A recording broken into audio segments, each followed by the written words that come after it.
Earthquakes, Yellowstone danger zone. Matter of fact, it's not just Yellowstone.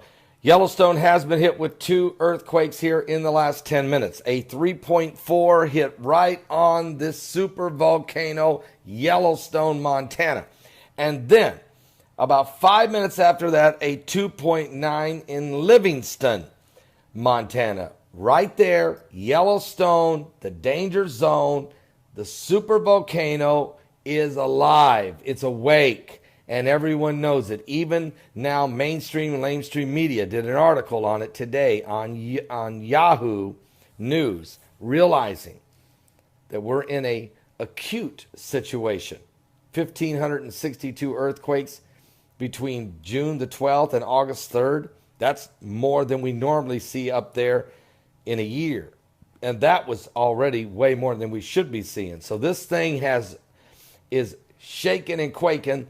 And the signs are something biblical is going on with the signs of the second coming of Christ. And then we, of course, had a 4.6 earthquake in Brookings, Oregon.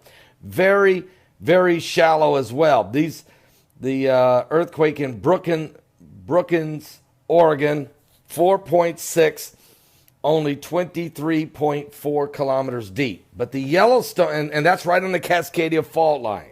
That's right on the Cascadia fault line.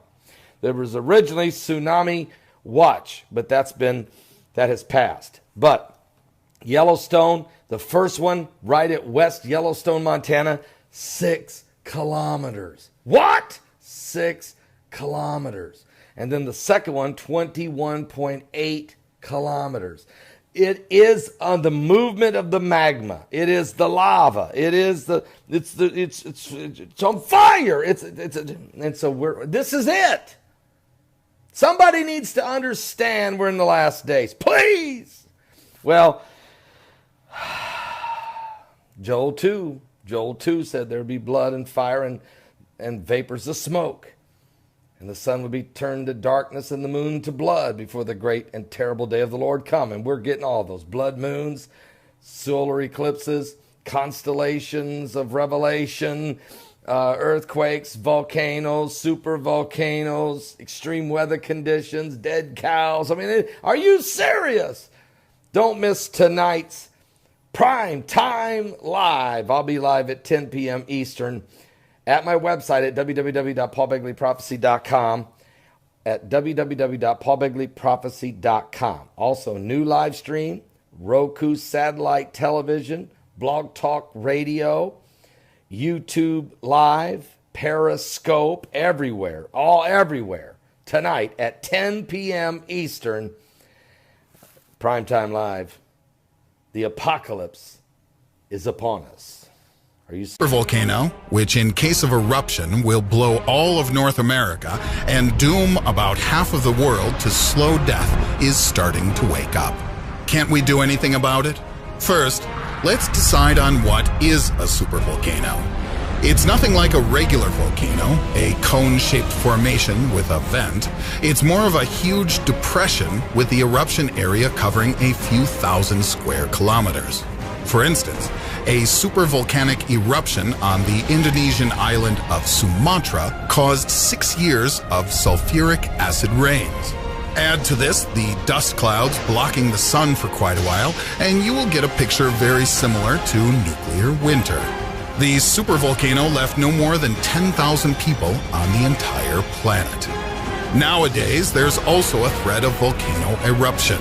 There is a supervolcano in Yellowstone National Park, USA, at the height of 2,500 meters. Until recently, it has been considered dormant.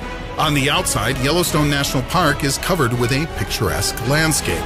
Well, on the inside, it is a vast valley filled with molten magma. For thousands of years, magma has been filling huge underground reservoirs, melting rock, becoming so thick that volcanic gases causing eruptions in regular volcanoes can't escape. Thereby, upward pressure from gigantic subsurface molten magma bodies make the surface of the Earth begin to swell. That lasts for hundreds of thousands of years until the swelling explodes. According to scientific data, the period between supervolcanic eruptions constitutes around 600,000 years. Based on that, we are bound to witness the next cataclysm. Originally, researchers scheduled it for 2075, but in summer 2003, strange things began to happen in Yellowstone National Park. The ground temperature rose to the boiling point. There appeared fissures releasing hydrogen sulfide and carbon dioxide, volcanic gases contained in magma. These factors led scientists to believe that magma had escaped from its chamber and is reaching the surface at the speed that has increased by several times. Due to that, the time the volcano was believed to erupt was changed by almost 50 years. While magma is at the depth of 10 kilometers from the mouth of the supervolcano, it's too early to worry. But as soon as it rises to 2 to 3 kilometers, we'll have serious grounds for concern. And we do have grounds for concern. 2003, Norris Geyser Basin is closed for tourists due to increased volcano activity and high water temperature. 2006, the land in the park is found to be rising 10 centimeters per year. 4th of March 2014, the White House ordered the U.S. Geological Agency to restrict access to the information on earthquakes and gas emissions. March 2014, bisons and elks abandoned the park. April 2014, the water temperature in the lakes rose above 20 degrees Celsius. According to scientists, in case of explosion, the picture will be more dramatic than that of apocalypse. It will start with the land in Yellowstone National Park abruptly going up and overheating. And when the immense pressure bursts, caldera, the resulting mouth will erupt thousands of cubic meters of lava that will resemble a column of fire. The explosion will be accompanied by massive earthquake and disastrous lava flows spreading at the speed of hundreds of kilometers per hour.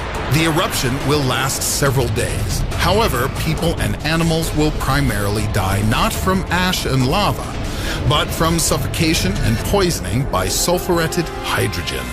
By this time, the air throughout western regions of the USA will be poisoned so much that humans will last no longer than 5 to 7 minutes. Researchers do not challenge the fact that Yellowstone Giant will trigger the eruption of hundreds of regular volcanoes worldwide. Furthermore, the eruption of volcanoes situated on the ocean bed will generate numerous tsunamis, which will flood coastal areas and all island countries. What will follow can be described as volcanic winter. The U.S. President's Council of Advisors on Science and Technology has come to the conclusion that it will be impossible to rescue the entire population. A few months' time before the explosion will see the evacuation of major scientists, military servicemen, high-tech experts, and billionaires. Millionaires are very unlikely to escape due to insufficient space on the Ark. Even now, there are millionaires who are getting rid of their property and moving to the Eastern Hemisphere. Such an Ark will presumably be the African country Liberia. That's where the passengers of the Ark will try to hole up for several years in an underground bunker. So, when will the supervolcano erupt? Nobody knows for sure, but that will be quite a sight. Do you know how to survive a supervolcano explosion? Write your answer in the comments below. If you liked our video, please push the like button and subscribe to our channel. There's lots of fun stuff